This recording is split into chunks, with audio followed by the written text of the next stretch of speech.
E aí, senhores, tudo bem?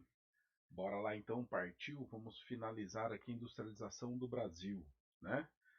Continuando aqui então, depois da internacionalização, né, dos processos ocorridos aí em São Paulo, a gente tem uma outra análise também para fazer, que é o processo da concentração industrial, principalmente na cidade de São Paulo, e posteriormente a desconcentração industrial. Então, a pergunta que fica é: por que que as indústrias se concentram, né, e se concentraram em São Paulo? Por que não outra cidade? Bom, a gente precisa analisar alguns pontos, né? Entre eles é a seguinte, o primeiro deles é o seguinte, né? Na primeira metade já do século XX, São Paulo já é a maior cidade do Brasil. Então, São Paulo vai apresentar desde cedo essa propensão aí ao crescimento, né?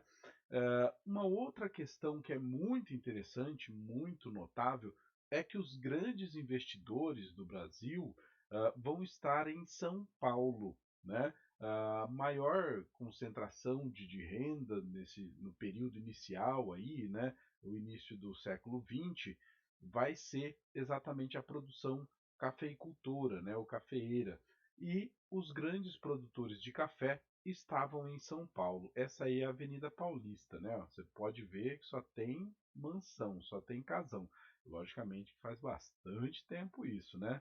Olha só, coisa linda, né? Só casão, a avenida grande, né? Larga, nem se parece, né? Em nada com a cidade de São Paulo de hoje. Essa aí é a casa do Matarazzo, né?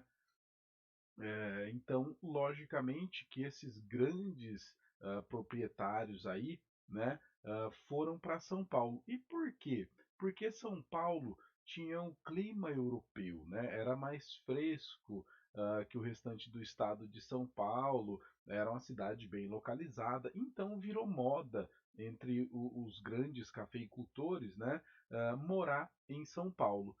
Por exemplo, as cidades de São José do Rio Preto, de Ribeirão Preto, Marília, Bauru, quase todas elas vão ter o mesmo processo para serem fundadas, que são, na verdade, né, regiões que você tinha fazendas de café, e aí o dono da fazenda, na maioria das vezes, ele vai e cede terras para a construção de uma igreja.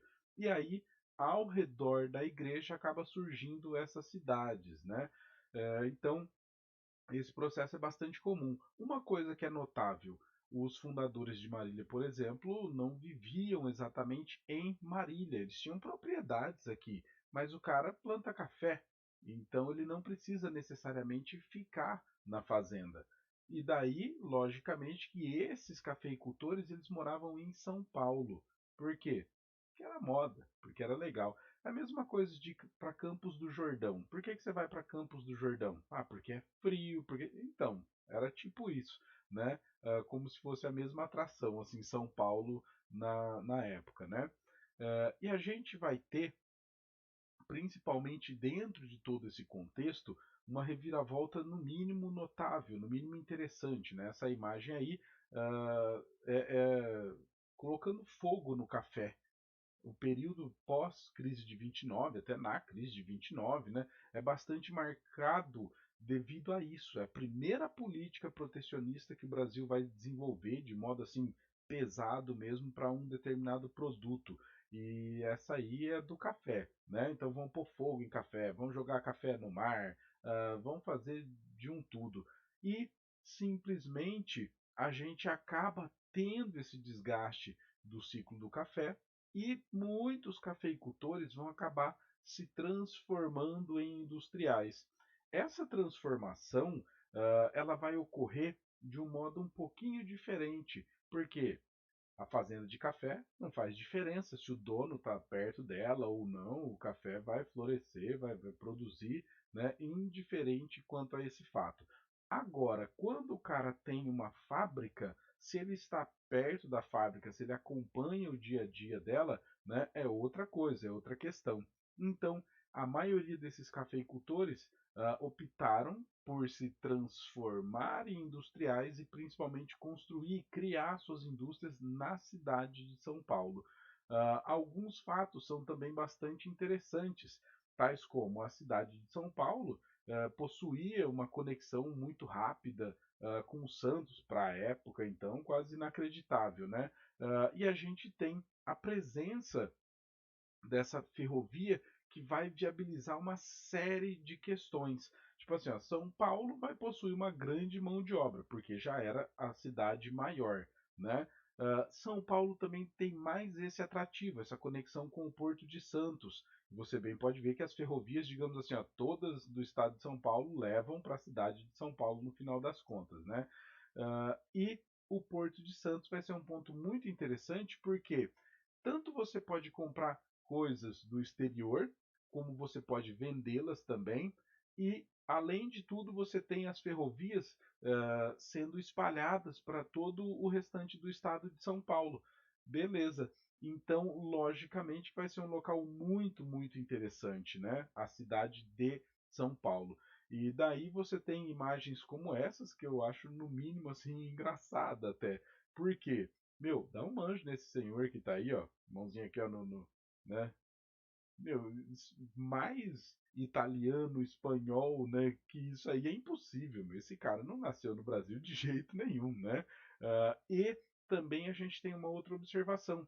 Por que que eu tô falando, tipo, italiano, espanhol e tudo mais? Porque esses são os imigrantes e eles sabem trabalhar na indústria, né? No mínimo não é uma coisa assim de outro mundo para eles, porque os brasileiros nunca tinham tido contato com indústrias, né, com produção complexa dessa forma. Então, São Paulo vai acabar atraindo isso também. Os cafeicultores do interior de São Paulo, quando eles param as suas atividades, ou então já vão mudando aí a sua ideia quanto ao café, você tem também a liberação de mão de obra. Boa parte desses trabalhadores vão para São Paulo, né? Então, logicamente que isso fica bastante notável. Uma pessoa que tem muito destaque quando a gente fala da concentração industrial em São Paulo e de industrialização é o Matarazzo, né? O Matarazzo ele é chamado de criador de fábricas, mas na verdade ele não é um criador de fábrica, não era uma pessoa que pensasse, assim, nossa, meu, eu vou sair criando fábrica de tudo, né? Não tem nada mesmo, eu vou sair criando. Não, é que na verdade todos os processos que ele ia tentar fazer, ele precisava de complementos, né? Isso aí, por exemplo, é uma fábrica têxtil do Matarazzo. E por que que ele vai fazer a fábrica têxtil? Porque ele construiu um moinho e não tinha onde pôr, não tinha saco, fábrica de saco no Brasil. E ele pensou, falou, meu, vou comprar isso de onde? Né? Não, o que é isso? Dá para a gente fazer isso aqui. Então, ele acabou investindo e criando essa fábrica têxtil aí, né? Então, logicamente, que na verdade, o que, que você nota? O Matarazzo, né? Essa aí é uma das primeiras propriedades do Matarazzo. É, essa, se eu não me engano, acho que é em Sorocaba, né? Essa foto, porque ele começou em Sorocaba e depois foi para São Paulo. Então, ele acaba tendo que, digamos assim, ir fechando os buracos, né, para produzir. Por exemplo, o cara vai lá e vai fazer farinha para vender. Beleza, vou ensacar onde? Putz, não tem saco. Nossa senhora, será que dá para fazer uma tecelagem e tudo mais? Não, dá, né? É viável, sai muito mais barato do que comprar de outro país. E assim por diante ele foi conectando as coisas. Por exemplo, isso é uma fábrica de banha, né? Aqui no Brasil é uma das primeiras fábricas. E o que que os caras faziam? Bom, eles pegavam gordura de porco, prensavam e depois colocavam dentro da lata. Pronto, é essa a fábrica, né? Ah, então, logicamente, que a gente vai ter uma expansão, um crescimento do Matarazzo de um modo enorme, né? Essa imagem aí você bem pode ver e pode tipo pensar no centro de Marília, né? Se eu não me engano, essa aí acho que é Ribeirão. Mas várias cidades do interior de São Paulo têm exatamente o centro da cidade assim, coisas comuns, tais como a ferrovia passa, o centro tem um monte de galpão do Matarazzo, né? Opa! Então isso é bastante comum. Cidades como Araçatuba, Marília, Bauru, São José do Rio Preto, Ribeirão Preto, Campinas, tudo mais, mas que nem Campinas já foi transformado faz bastante tempo. Então, logicamente que isso vai ocorrer devido a esse processo, né?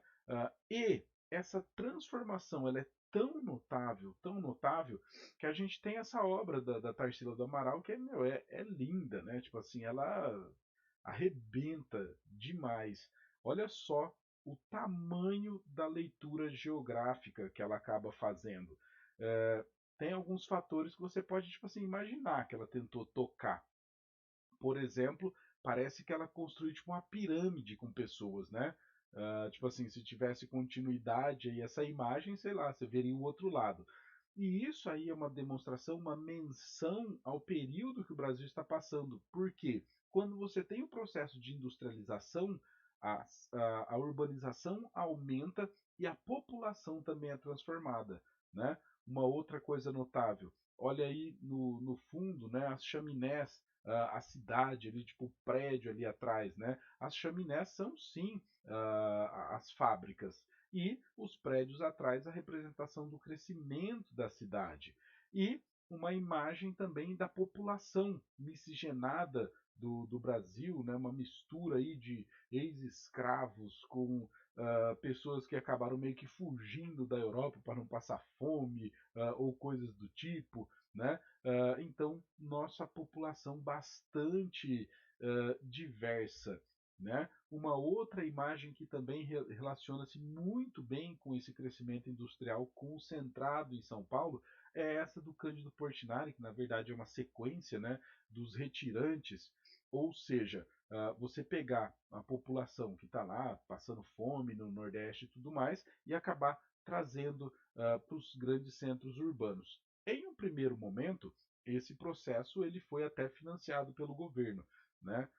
O meu avô, por exemplo, é nordestino e ele veio, né? Devia ser tipo uma criancinha dessa aí, ó, barriguda, cheia de verme, né? E veio pro estado de São Paulo com Getúlio Vargas bancando a viagem de navio, né? Até o Porto de Santos. Então, logicamente que tudo isso, todas essas pessoas acabam se concentrando em São Paulo, né? Então, logicamente que a cidade de São Paulo vai crescer assim de modo extremamente acelerado, criando aí um grande exército de trabalhadores, né? Então, logicamente que tudo isso acaba se concentrando em São Paulo porque as fábricas estão em São Paulo, as indústrias estão em São Paulo, a ferrovia passa por São Paulo.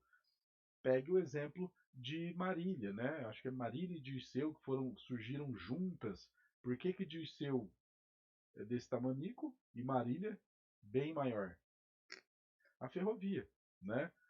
Só isso, mas só porque a ferrovia passava em Marília? Só não. Isso é tudo, né? Cidades como Araçatuba, São José do Rio Preto, Ribeirão Preto, Campinas, diversas outras só possuem o tamanho que possuem devido à presença ou à passagem ali da ferrovia, beleza? E daí a gente chega, ó, parece minha filha. A gente chega à desconcentração industrial, né? A cidade de São Paulo ela cresce de modo extremamente acelerado e também descontrolado, sem nenhum planejamento. Eu acho que eu devo pertencer à última geração que existia essa possibilidade. Tipo assim, ó, o que você vai fazer? Você vai prestar vestibular? Vai prestar um concurso? Essa também parou de existir agora.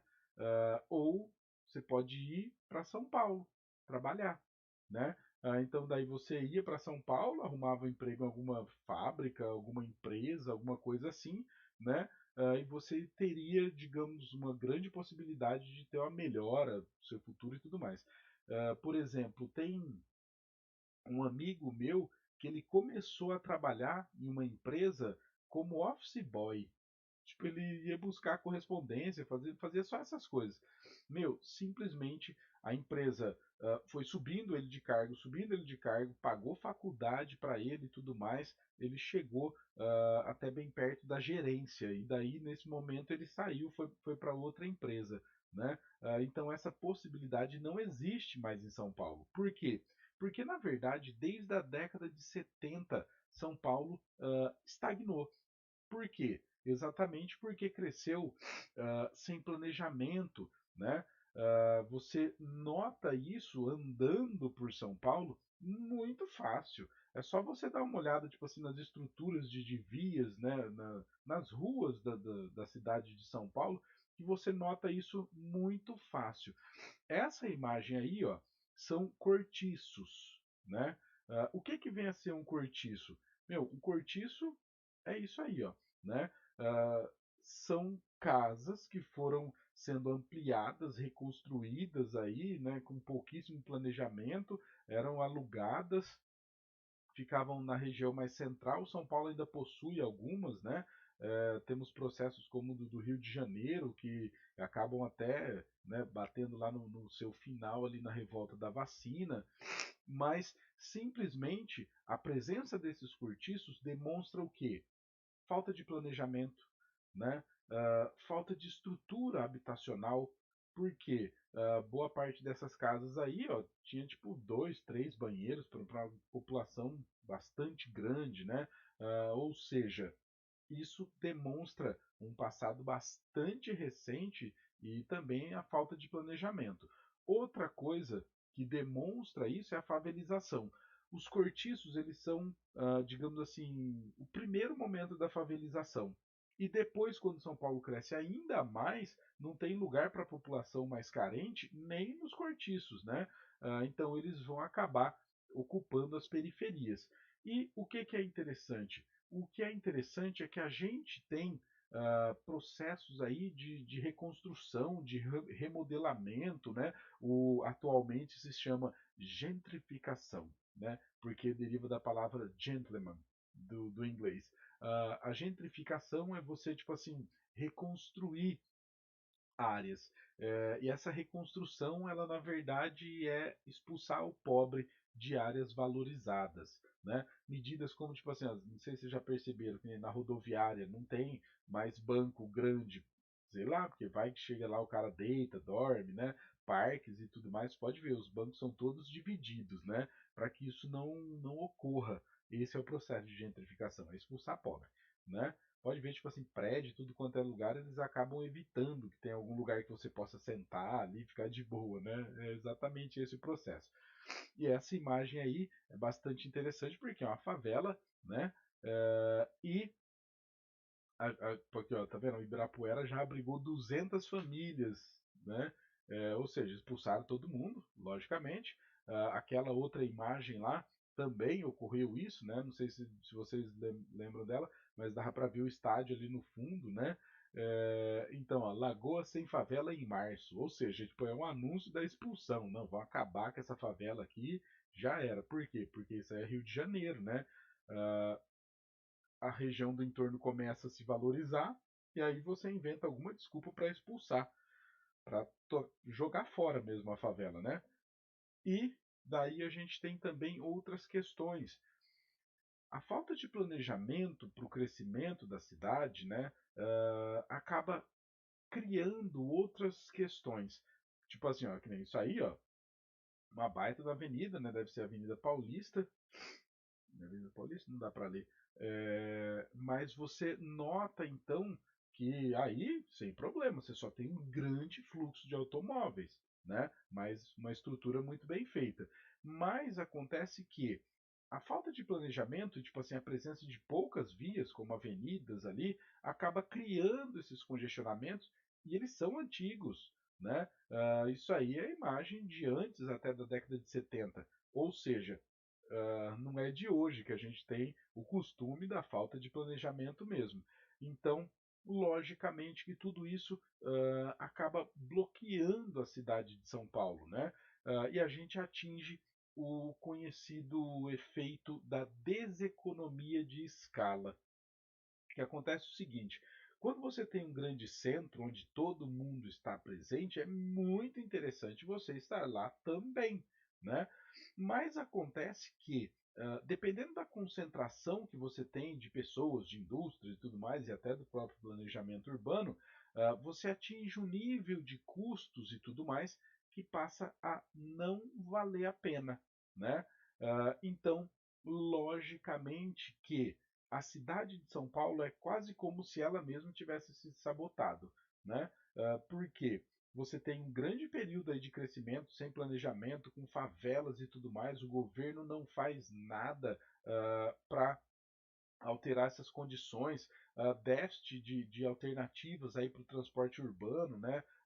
A malha metroviária é muito pequena, os congestionamentos e tudo mais, ou seja, tudo em São Paulo é mais caro, né? Até o salário em São Paulo é maior.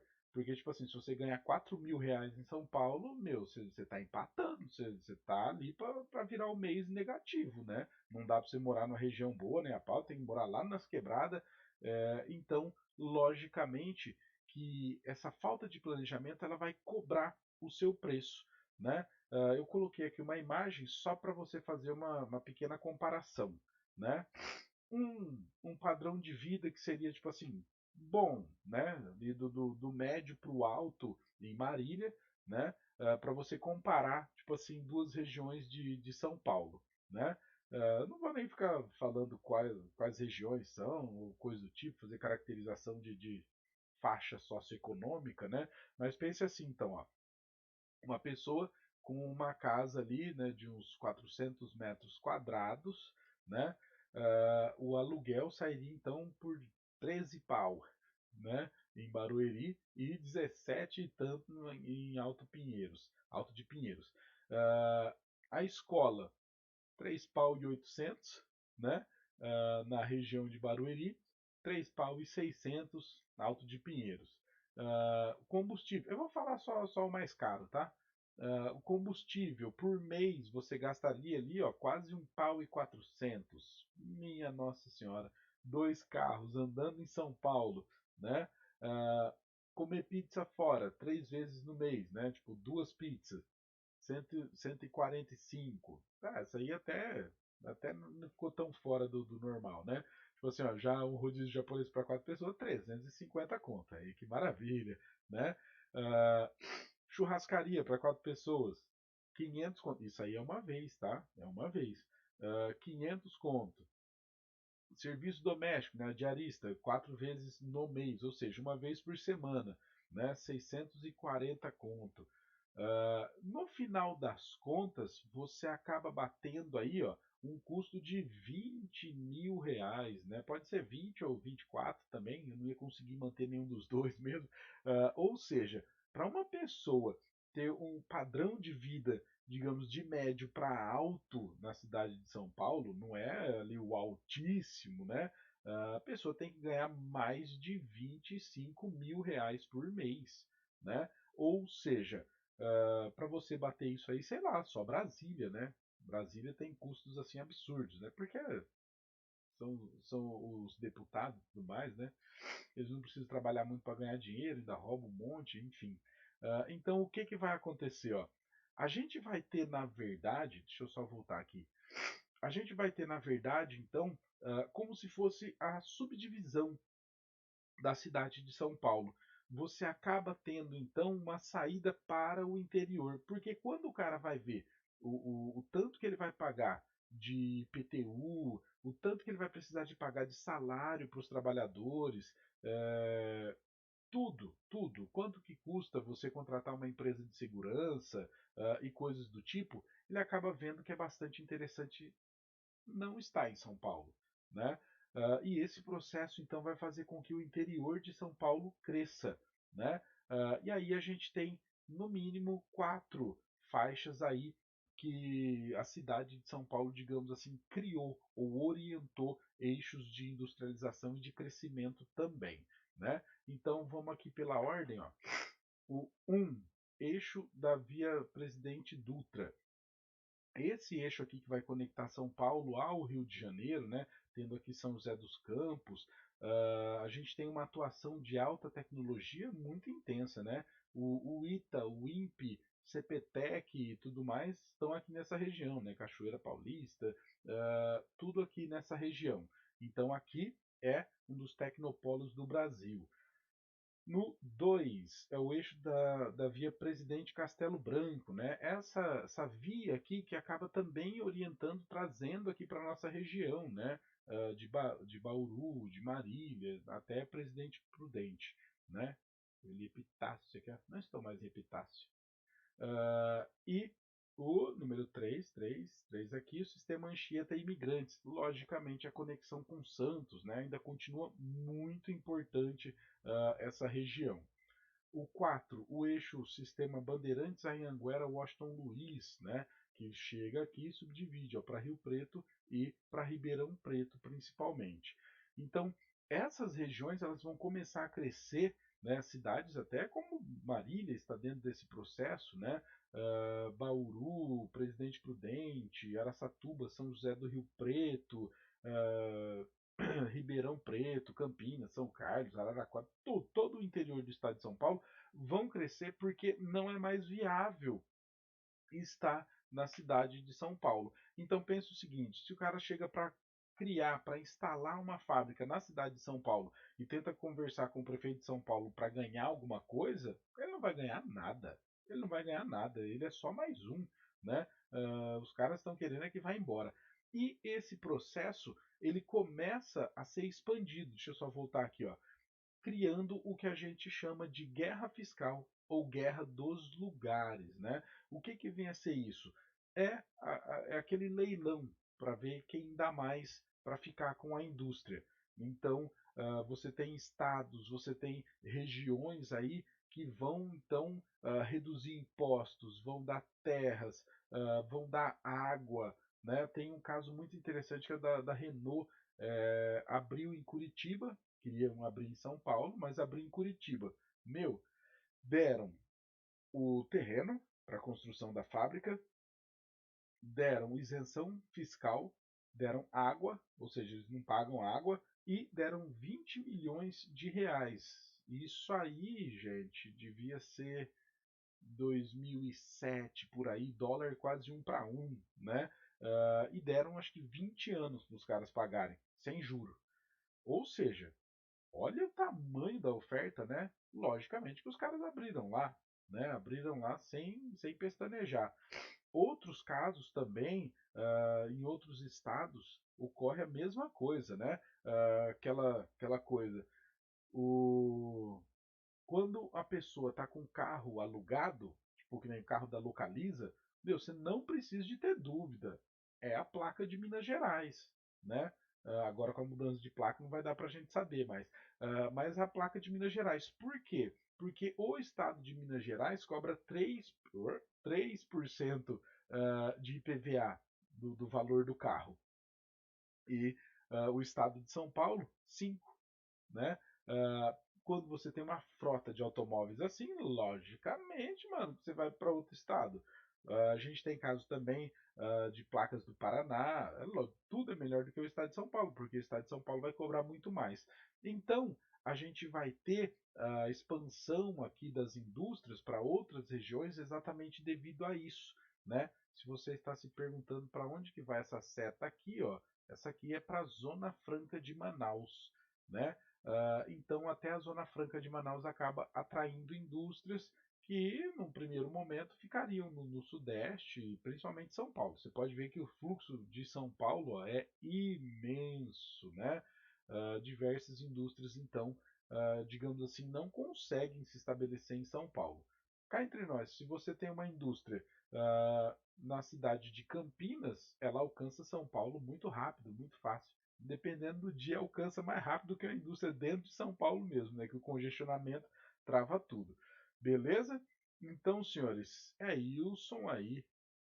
Beijão para vocês, bons estudos e até mais. Tchau, tchau.